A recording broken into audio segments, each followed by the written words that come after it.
ሻሎም ሻሎም ሻሎም ቤተሰብ እግዚአብሔር አምላኽ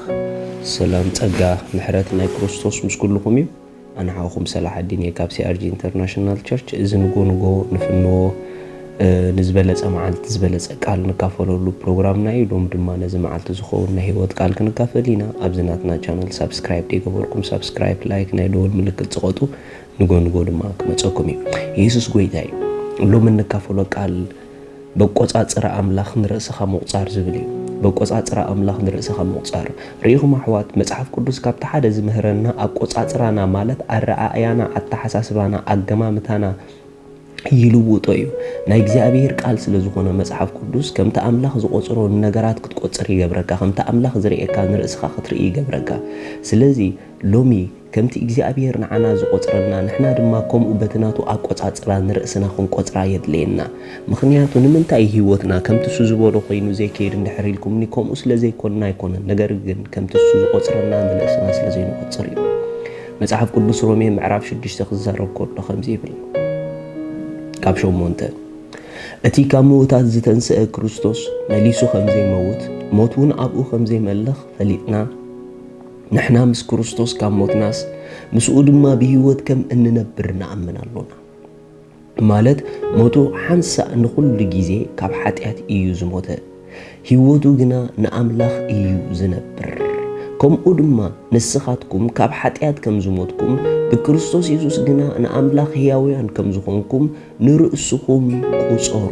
ብጣዕሚ ዝገርም ናይ ሐዋርያ ጳውሎስ ኣተሓሳስባ ርኢኹሞ ብጣዕሚ ዝገርም ንሕና ምስ ክርስቶስ ኢየሱስ ካብ ሞትና ምስኡ ካብ ተንሳእና ኢሉ ንእግዚአብሔር ህያውያን ኮይንና ኢና ንነብር ኢሉ ኣብ መጨረሻ ግን ዘገርም ቃል ተዛሪቡ ማለት ኢሉ ሞቱ ሓንሳእ ንኹሉ ግዜ ካብ ሓጢኣት እዩ ዝሞት ኢሉ ህይወቱ ግና ንኣምላኽ እዩ ዝነብር ኢሉ ቀጺሉ ሽዑ ከምኡ ድማ ንስኻትኩም ኢሉና ንስኻትኩም ካብ ሓጢኣት ከም ዝሞትኩም ንኣምላኽ ድማ ብክርስቶስ ኢየሱስ ህያውያን ከም ዝኾንኩም ንርእስኩም ቁጸሩ ማለት እቲ ክርስቶስ ዝኾነ ምዃን ንስኹም ምስ ክርስቶስ ከም ዝኾንኩም ብክርስቶስ ንርእስኩም ቁጸሩ ኣምላኽ ስለና ዘለዎ ኣቆጻጽራ ብወዱ ኢየሱስ ክርስቶስ እዩ ዝርኢ ኣምላኽ ብወዱ ኢየሱስ ክርስቶስ ካብ ሓጢኣት ከም ዝሞትና ብጽድቂ ድማ ንዕኡ ህያውያን ከም ዝኾንና በዚ መገዲ እዚ ኣምላኽ ንዓና ዝፈልጠና ንሕና ግን ከምቲ እሱ ንዓና ብክርስቶስ ገይሩ ዝቆጽረና ዘሎ ንሕና ድማ ንርእስና ከምቲ እሱ ዝቆጽሮ ብክርስቶስ ገይርና ምቁጻር ንመሃር ሪኢኹም ብዙሓት ክርስቲያናት ንምንታይ ኢና ሓያላት ክንስና ብድኻም ንመላለስ ብሩኻት ክንስና ብብዙሕ ዘይድሊ ነገራት ዋይ ንመላለስ ተተባሃለ ኣቆጻጽራና ሕማቕ ስለ ዝኾነ እዩ ኣቆጻጽራና ጌጋ ስለ ዝኾነ እዩ ከምቲ ኣምላኽ ዝቆጽረካ ንርእስኻ ምቁጻር ትዕቢት ስለ ዝመስለካ እዩ እምበኣር ትዕቢት ከምቲ እግዚአብሔር ዝቆጽረና ንርእስና ደይ ንቆጽራ እንተኾይንና እዩ ትዕቢት ዝበሃል እሱ ጻድቕ እንዳበለካ ኣነ ሓጢእ ኣይትበል እሱ ብርቱዕ ኢኻ እንዳበለካ ኣነ ድኹም እየ ኣይትበል ከምኡ ብምባልካ ንኣምላኽ ተኽብሮ ዘለኻ ክመስለካ ይኽእል እዩ ግን ስለ ዝመሰለካ ተኽብሮ ኣለኻ ማለት ኣይኮነን በቆጻጽራ ኣምላኽ ንርእስኻ ክሳዕ ዘይቆጸርካ ትኽክል የለኻ በቆጻጽራ ኣምላኽ ንርእስና ክሳብ ዘይቆጸርና ትኽክል የለናን ሪኢኹም ኣሕዋት በትሱ ዝቆጸሮ ምቁጻር ንርእስና ክንቆጽራ እንድሕር ጀሚርና ኣብትሱ ዝረኣዮ ዓይነት ህይወት ንርእስና ክንረኽባ ኢና ሪኢኹም በትሱ ዝርኤና ምርኣይ ንርእስና ክንረኣያ እንድሕር ጀሚርና ኣብትሱ ዝመደበልና ናይ ክብሪ ጎደና ንርእስና ክትከይድ ክንረኽባ ኢና ኣሕዋት ከምቲ እሱ ዝቆጸረና ንርእስና ክንቆጽራ ኣይንፍራሕ ንምንታይ ተተባሃለ እሱ ባዕሉ ካብ ቆጸረና በትሱ ዝቆጸረና ንርእስና ክንቆጽር ኣፍቂዱልና እዩ ሰባት ብዝበሉኹም ጸላእ ብዝበለኩም ንርእስኹም ኣይትቁጸሩዋ እምበሺ ሳምታይምስ ሓደ ግዜ ዘሕዝነካ ነገር ኣሎ ብዙሓት ክርስቲያናት ኣብ ክንዳ ኣምላኽ ዝቆጸሮም ንርእሶም ብኡ ዝቆጽሩ ሰይጣን ብዝቆጽሮም ንርእሶም ብኡ ክቆጽሩ ይጅምሩ ኣምላኽ ብርቱዓት ኢኹም ክብሎም ከሎ ሰይጣን ድማ ድኹማት ኢኹም ክብሎም ከሎ ኣነ ዝድኹም ኢሎም ክበኺ ይጅምሩ ይሲ እግዚአብሔር ኣነ ምሳኹም ይኽብሎም ከሎ ሰይጣን ግን በይንኹም ኢኹም ክብሎም ከሎ ኣነ በይነ ኢሎም ኣብ ጭንቀት ከኣትዉ ይጅምሩ እንተኾይኖም እዮም ኣብ ጭንቀት ዝኣትዉ ዘለዎ ምኽንያቱ ኣቆጻጽሮኦም ዘይትኽክል ስለ ዝኾነ እዩ እምበኣር ካብ ክብሪ ናብ ክብሪ ብሓይሊ ህይወትና ክትከይድ ንደለ እንድሕር ኮይና ሎሚ ኣቆጻጽራና ንቐይሮ ሪኢኹም ናብ መጽሓፍ ቅዱስ ክንኣቱ ከለና ኣቆጻጽራና ኣረኣእያና ኣተሓሳስባና ቶታሊ እዩ ዝልወጥ ስለ ርእስና ዘለና ኣጠማምታ ስለ ርእስና ዘለና ኣረኣእያ ከምቲ እሱ ብወዱ ኢየሱስ ክርስቶስ ዝረኣየና ንርእስና ከምኡ ናብ ምርኣይ እዩ ዘምፀና ኣምላኽ ብሓደ ወዱ ምርኣይ ጥራሕ ይድፈልጥ ንስኻ ድማ በቲ ሓደ ወዱና ኣምላኽ ንርእስኻን ምርኣይ ተማሃር ሕጂ ኣብ ሰማያት ኣብ ክንዳና ይረኣየና ኣሎ እዩ ዝብል መጽሓፍ ቅዱስ ሓወይ ሓፍተይ ሕጂ ስሌና ዝተረኣየ ኣብ ሰማያት ክርስቶስ እዩ ብኡ ካብ ተረኣኻ ብኡ ንርእስኻ ምርኣይ ተላመድ بكريستوس نرأسنا خسع زير خلنايا بكريستوس نرأسنا خسع زير عنايا كمتي أملاخ زجبرنا كمتي أملاخ زمدبنا كم أخوينا أبهيوت كن مالالس أين خلنينا متحف قدوس كزارب كله كلا كورنثوس معرف 3:5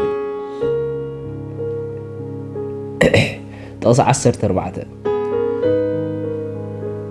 جناخ أبتبولي كيدان كم ببخلو أتي بكريستوس اتقنطط مغارجا كسعلوم معلتي اي تقلعلو من مو حسابهم دنزيزو الله كسعلومي من نموسي انانببو ات مغارجا ابلبوم زرغو حلو ناب غويتا مستملسو غنا ات مغارجا كقنططيو غويتاس منفسيو ابت منفس غويتا زلو دما ابو حرنت الله نحنا كلاتنا غنا بقلوع غت نتخبر غويتا كم بمستيات غيرنا النات أمتنايو كم منفس غويتا خاب كبرنا بكبري نابتمسل أرعاي ونلوت علنا يلو نحنا نصومن يلو زفلاليهم زولو رأيو الصوم كساب حجي نموسيهم زنبو بزولو كساب حجي بموسيهم زقطر زولو نحنا كنقطم بكريستوس نقطر نتخبر أملاخ كم مستيات ندارعنايو كم مستيات ندارعنايو رأي حوات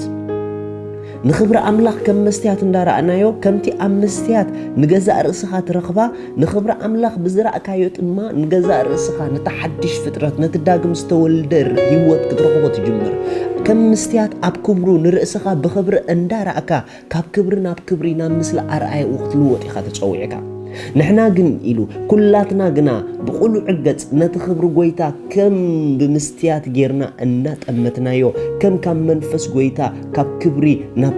ناب تمثل أرأيو للوات علنا ريخوم كبر قويتا السناتنا مستياتيو سلازي كم تننايدقا أكالاتنا عم مستيات رئينا بتم مستيات زلو نرأسنا نفلتا لكعكم ودما نتناي بحق ما نتنا مستياتو كبر قويتا سلازوخنا نخبر قويتا بمرأينا نرأسنا نريا بخبرو نرأسنا بزرعنا يا متن بخبرو نرأسنا بزقوصرنا يا متن كاب كبري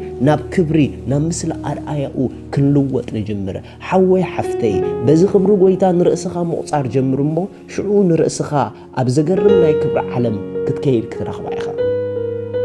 بحيلونا حيلخا رأيو بخبرو نخبرخا فلطو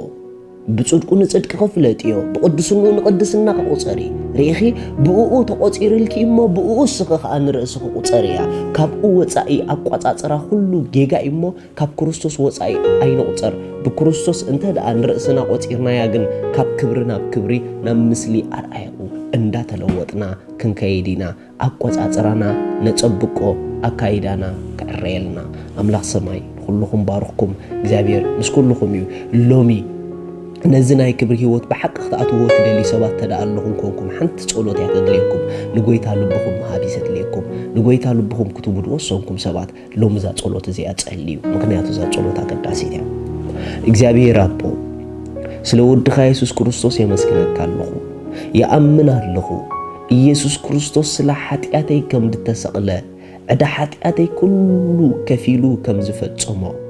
سلاي كم زموته بسالسيت معالتي أملاخ كموتات كم زتنسؤو أبيمان أملاخ كم استقمت يأمن الله إيسوس كريستوس قويتاي أملاخي مدحاني إيجو نعقوب بمأماني كابزا ساعات حدش فترة ولود أملاخ كوين الله منفس قدوس بشم يسوس بأمنت يقبلك الله آمين إذا تصلوا بتصلوا بتعمل حقوسكم بزب تحت زلوا إذا تصلوا تسأليكم قويتا خمس تقبلكم نقولنا يخم بزدليكم من قد زدليكم حاجات كنصدركم هنا أملاخ سماء مسكولهم شالوم